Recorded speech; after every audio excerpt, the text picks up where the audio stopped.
Wow, 9 år har gått siden jeg lagde min video om aldersgrenser i spill. Og siden den gangen så har vi hatt en pandemi, et par kriger, en global AI-revolusjon, og ikke minst nye perspektiver på sosiale medier og spillet generelt sett. For ikke å nevne at jeg nå har en 8 år gammel datter som både liker og behersker å spille dataspill.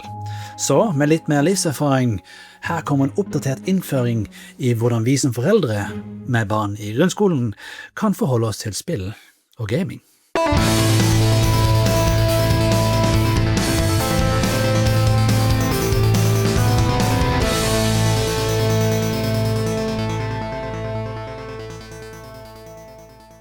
I motsetning til da jeg var liten, så er spill i dag kulturelt sett like stort som fotball eller andre fritidsaktiviteter. Spill er en naturlig del av barnets liv, og dekker ofte viktige behov som sosialt samvær, mestring og avkobling.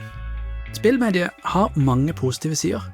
Selv uten den sosiale delen så viser forskning at spill kan styrke hjernens motoriske funksjoner, problemløsning, mønstergjenkjenning, forståelse av 3D-rom, og kan bidra til utvikling av både matematikk og språk.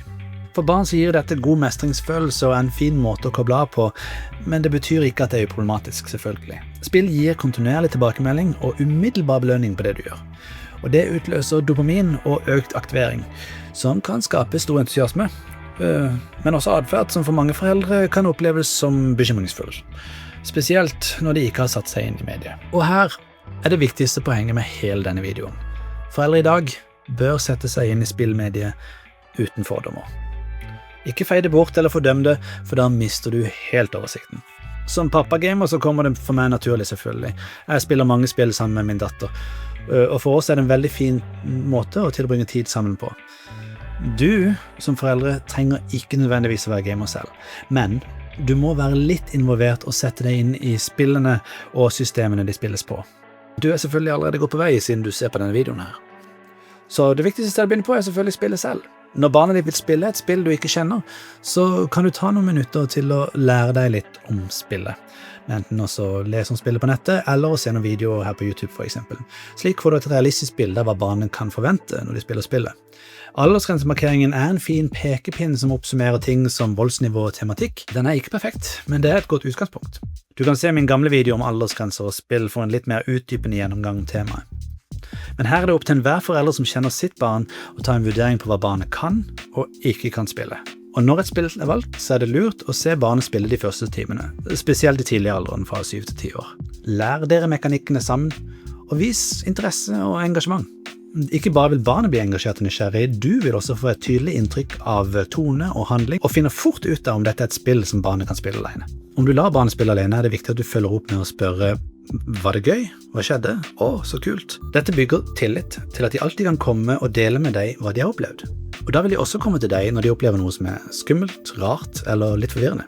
Og da er det mye lettere for dere å snakke sammen om det. Dette blir spesielt viktig i senere alder når de begynner å spille med andre på nett. Skulle de oppleve noe du finner litt forstyrrende, så er det viktig at du ikke går rett i panikk. Ikke ta en hva var det jeg sa? Du får ikke lov til å spille spill mer. Eller noe i den duren. Hold dialogen rolig og snakk sammen om opplevelsen. Om barnet selv synes det var veldig ubehagelig, så vil nok mest sannsynlig komme selv til konklusjonen om å avslutte. Men om de vil jobbe seg gjennom det, så snakk sammen om hva som skjedde, og lag en strategi for hvordan de kan gå videre. Av og til så kan det være nok med en husk, det er bare på liksom. Å spille med venner legger til en ekstra dimensjon av spenning, mestring og adferd. I tidlig alder så anbefaler jeg å la barnene spille sammen på samme konsol. Det finnes mange utrolig gøye spill du kan spille sammen med 2 eller 4 kontrollere på sofaen. I tidlig alder så er det også viktig at en voksen er med som ordstyrer, da det fort kan gå litt varmt i konkurranseinstinktene. På sofaen kan barna konkurrere eller samarbeide, og samtidig lese kroppsspråket til hverandre. De ser fort forskjellen på når noen er engasjerte, og når noen er frustrerte. Det er kjedelig å tape, men det er også en god sosial trening i å møte litt motstand. Det er også veldig vanskelig å la være å erte når man vinner, men i motsetning til når man spiller på nett, så ser du fort når det går for langt. Og på et eller annet tidspunkt så vil barna spørre om å spille på nett. Og det er her mange synes at ting begynner å bli litt skummelt. Og med god grunn. For mye kan gå galt om vi ikke følger med og regulerer her. Anbefalt aldersgrense for å spille med fremmede på nett er 13 år, og personlig så vil jeg prøve å holde den grensen. Men jeg vet at det er vanskelig. Det man derimot kan la barna gjøre, er å la barna spille med sine fysiske venner over nett. Men for å få til det, så er det viktig at vi setter oss godt inn i systemene. Har du store vanskeligheter med det, så er et tips å slå av muligheten for stemmechat totalt. Det er det tryggeste. Og det kan du enkelt gjøre med å slå av mikrofonen eller bare ta vekk mikrofonen fullstendig. Alternativt så kan du finne ut av hvordan man begrenser kommunikasjonen til det som vi kaller venner kun. Og da må vi også holde styr på vennelisten eller personene som er på listen. Hvert spill har egne innstillinger for dette. Man kan også bruke tredjepartsløsninger som Discord eller PlayStation Party som faktisk er innebygd i PlayStation. Og når barna snakker sammen på nett, så kan det gå enda fortere før det går en kule varmt. Når det er lov å bli engasjert og opprørt, men i motsetning til sofaspilling så er det vanskelig å lese personen på andre siden av skjermen. Man kan ofte glemme helt at det er en person der og miste helt grunnlaget for empati. Derfor, som på sofaen, så er det viktig å være med som ordstyrer. Snakk med barn om å vise respekt for andre, og at de samme reglene gjelder her som i skolegården. Stygge ord og navnekalling er ikke greit. Og dersom barnet ikke klarer å regulere seg etter flere advarsler, så er det lurt å få en timeout eller andre konsekvenser. Sammen med en samtale om hva som skjedde. Snu gjerne rollene rundt. Hvordan ville du følt det hvis noen sa det til deg? Det er den enkleste måten å bygge empati på. Skulle det derimot være en folk i andre enden som ikke klarer å oppføre seg, så finnes det en mute-knapp, som jeg anbefaler å bruke dersom folk begynner å bli ufine. Det kan fort bli litt gnisninger når det gjelder spill. Spesielt når barnet bare vil spille en runde til. One more game! One more game! Og gjerne kjemper for å spille mer. Du må huske på, spill er gøy. Spill er veldig gøy, og det utløser store mengder dopamin ved mestring. Når sosiale medier har lenge forenklet dette ved å sammenligne det med narkotika, fordi de aktiverer samme område igjen. Og på en måte så stemmer det, men det er en viktig kontekst som forsvinner. Den ene er kunstig og kjemisk, den andre er helt naturlig og knyttet til mestring. Og det er slik belønningssystemet i hodet ditt skal fungere. Det samme skjer når du trener, gjør det bra på jobben eller fullfører en vanskelig oppgave. Så vit at barnet ikke nødvendigvis er avhengig. Spørsmålet er mer, hvordan skal vi voksne forholde oss til det når de begynner å bli vanskelige? Den enkleste måten å unngå slike konflikter på er å lage klare rammer. Sett en skjermtid, men gi litt slingringsmonn. En klassiker som mange opplever er, du kan spille frem til middag, men her er vi ofte litt sleivete, fordi barnet vet ikke nødvendigvis når middagen er, og når middagen først er klar, så forventer vi at barnet bare skal slippe alt og komme. Det er middag! Hei! Hallo! Det er middag! We are breaking from the game. Det er rett og slett litt urealistisk. Så i stedet for vil jeg heller at du venter til det er 5 minutter før middagen er ferdig, for eksempel rett før du dekker bordet, og så kan du gå opp og si, nå skal vi spise om 5 minutter, så du kan runde av, spille ferdig brettet eller runden, og så setter du spillet på pause. Når du så er ferdig med middagen, og spillet fortsatt ikke er ferdig, så vær tålmodig. Stå ved siden av de, hei de i mål, engasjer deg, til de kommer til det punktet hvor de naturligvis kan sette den i pause. Det skaper en mye bedre relasjon enn å begynne å kjefte eller slå av konsolen. Har de derimot ignorert din beskjed om å ikke starte et nytt brett eller starte en ny runde, ja, da kan du være litt mer streng, med litt konsekvenser selvfølgelig, og sette spillet på pause ved tvang. For mange solospill så har dette sjelden en stor konsekvens, fordi at de fleste konsoler har det som vi kaller suspend mode. Det betyr at du kan fryse spillet når som helst. Ved å trykke på PlayStation-knappen, Home-knappen på Nintendo eller Xbox-knappen, så går han inn i hovedmenyen og fryser spillet. De fleste enspillerspill støtter dette. Ikke alle imot, så sett deg inn i om spillet støtter det før du faktisk gjør det, for det kan være en sur ting å gjøre. Selv når spillet har suspend mode, så anbefaler likevel at du lar barnet komme til en naturlig sluttpunkt for å unngå konflikt.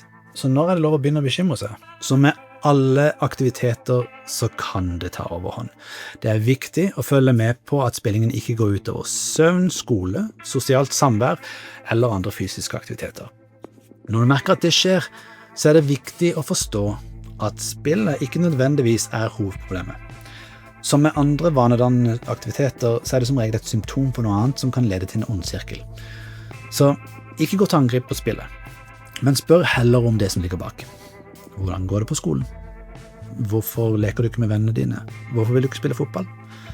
For mange kan det å spille spill brukes som avkobling eller distraksjon fra et mye større problem. Så prøv å identifisere det før du gjør en kjempestor endring. Og selv når du må stramme inn, så er det oftest bedre å lage tydeligere rammer med skjermtid enn å ta det helt bort.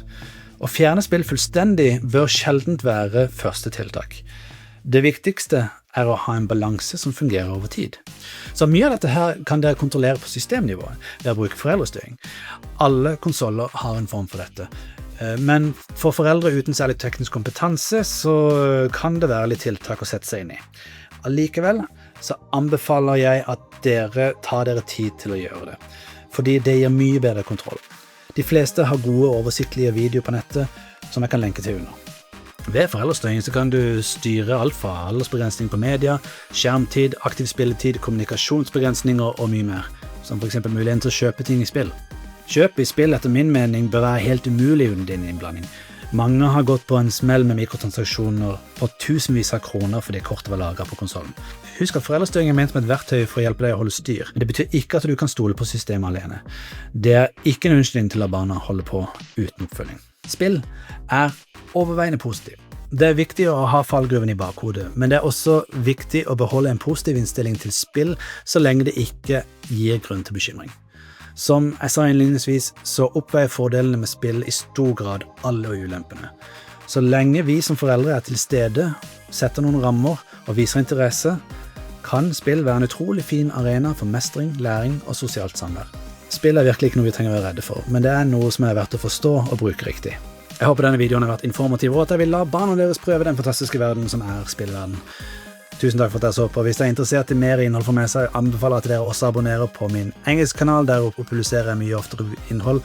Eller så kan dere også abonnere på denne kanalen, hvor det kommer litt innhold sporadisk. Husk å gi videoen en liten tommel opp, og så snakkes vi neste gang.